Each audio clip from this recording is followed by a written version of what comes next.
In this part of video I am going to share with you important questions of management accounting। ठीक है, जैसे कि हम सभी को पता है हमारा 31 मार्च को पेपर है और जम्मू में, ठीक है, स्पेशली इन जम्मू, बाकियों का मुझे पता नहीं।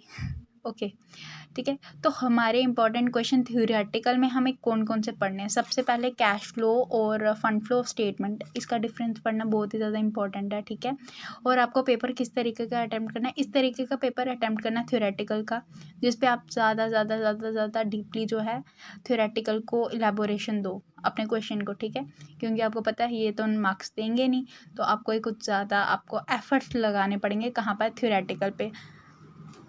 ठीक है, और अगर मैं बात करूँ शॉर्ट आंसर में कौन कौन से क्वेश्चन आ सकते हैं, वो करंट एसेट्स और करंट लाइबिलिटी की एग्जांपल पूछ सकते हैं। ठीक है, तो वो आप कर लेना। Manager uses of fund flow statement के इसके कहाँ कहाँ यूजेस है, ठीक है, वो बताना है।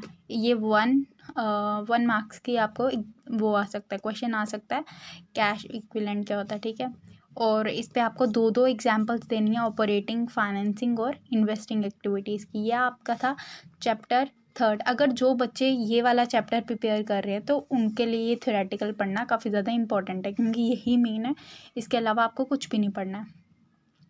बाकी बात रही कि आपको पेपर किस तरीके का अटेम्प्ट करना है। ठीक है, हमें सबसे पहले पार्ट 1 में कितने क्वेश्चंस होते हैं, 24 मार्क्स के होते हैं, फिल इन द ब्लैंक्स होते हैं, और 3-3 नंबर के हमारे 5 क्वेश्चन होते हैं।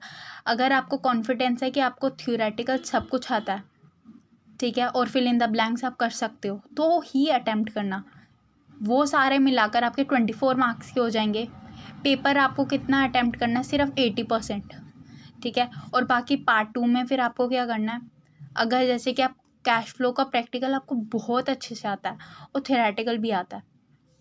अब आपको क्या होता है, क्वेश्चन 1 होता है, ठीक है, जिस पे आपको प्रैक्टिकल क्वेश्चन होगा और साथ में आपको 6 नंबर का थ्योरेटिकल होगा। आपको ये दोनों क्वेश्चंस आते हैं, और में भी आपको इसी की चैप्टर का क्या होगा, क्वेश्चन होगा।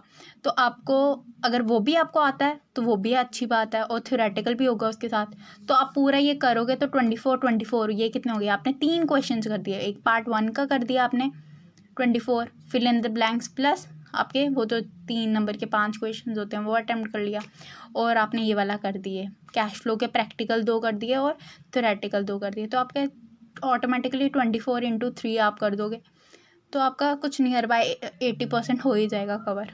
ठीक है, अब नेक्स्ट चैप्टर में आती हूँ मैं, यूनिट 3।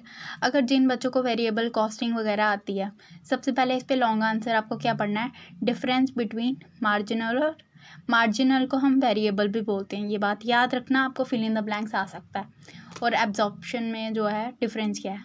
फिर उसके बाद इसके फीचर्स बताने आपको, और इसको डिफ़ाइन करना है अच्छे से।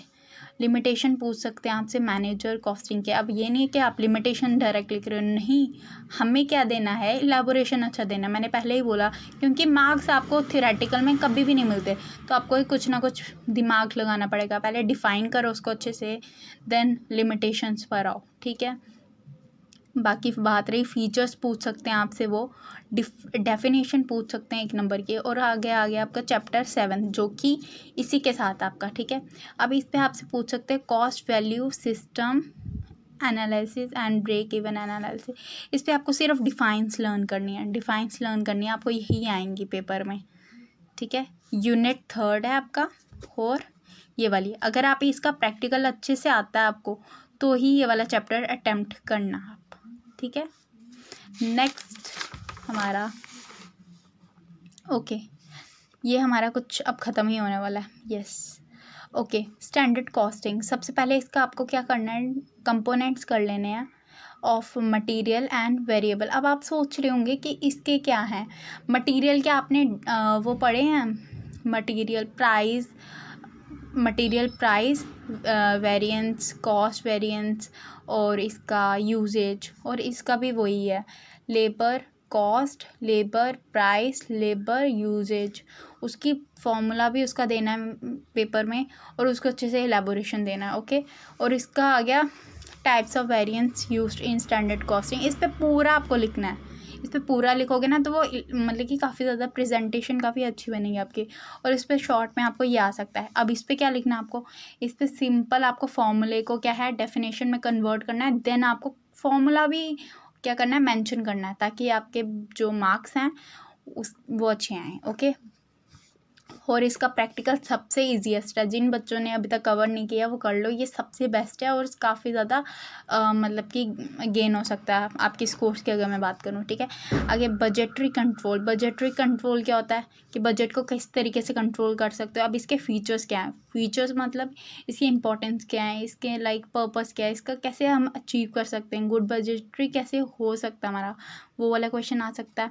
एडवांटेजेस डिसएडवांटेजेस आ सकते हैं आपको। ठीक है, शॉर्ट में क्या पता वो बोलें 3-3 नंबर, अगर 3 नंबर का आ रहा है तो अगर आप 5 पॉइंट भी दोगे ना, that's enough. Okay, type of budget. Budget किस टाइप का होता है, लॉन्ग टर्म, शॉर्ट टर्म, सब कुछ आपने टेन्योर के हिसाब से होता है आपके ऊपर से, आपको किस तरीके का चाहिए, कितने टर्म का चाहिए, वो सब कुछ आपने यहाँ पे बताना है। ठीक है, और आपका लॉन्ग में इसमें यही आएगा, फिक्स्ड और फ्लेक्सिबल बजट को डिस्क्राइब करो, अच्छे से इलेबोरेशन दो, उसको इलेबोरेट करो। ठीक है, ये था, बात रही थी आपकी किसकी, थ्योरेटिकल की। अगर आप ये अच्छे से पढ़ते हो तो आपके वो जो पार्ट 1 वाले क्वेश्चंस हैं ना, वो भी अच्छे से कवर हो जाएंगे। ठीक है, okay, thanks for watching my video. Okay, bye.